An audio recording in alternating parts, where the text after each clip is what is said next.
দুদকের মামলায় যশোর বিজ্ঞান ও প্রযুক্তি বিশ্ববিদ্যালয়ের সাবেক ভিসি অধ্যাপক ড আব্দুস সাত্তারকে কারাগারে পাঠানোর আদেশ দিয়েছে আদালত। সোমবার দুপুরে সিনিয়র জেলা ও দায়রা জজ শেখ নাজমুল আলম এই আদেশ দেন। বিষয়টি নিশ্চিত করেছেন দুদকের পিপি সিরাজুল ইসলাম। সোমবার এই মামলার ধার্য তারিখে হাজির হয়ে তিনি জামিনের আবেদন জানান। বিচারক জামিন না মঞ্জুর করে কারাগারে পাঠানোর নির্দেশ দেন।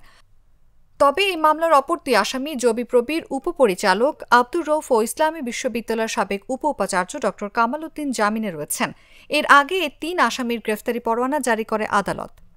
আদালত সূত্রে জানা গেছে, অবৈধভাবে নিয়োগ এবং সরকারি 61,31,732 টাকা আত্মসাতের অভিযোগে 2023 সালের 21শে অগস্ট তাদের বিরুদ্ধে মামলা করেন দুদক যশোরের তৎকালীন উপপরিচালক আলামিন। মামলার তদন্ত শেষে উল্লিখিতদের অভিযুক্ত করে সম্প্রতি আদালতে চার্জশিট দাখিল করে।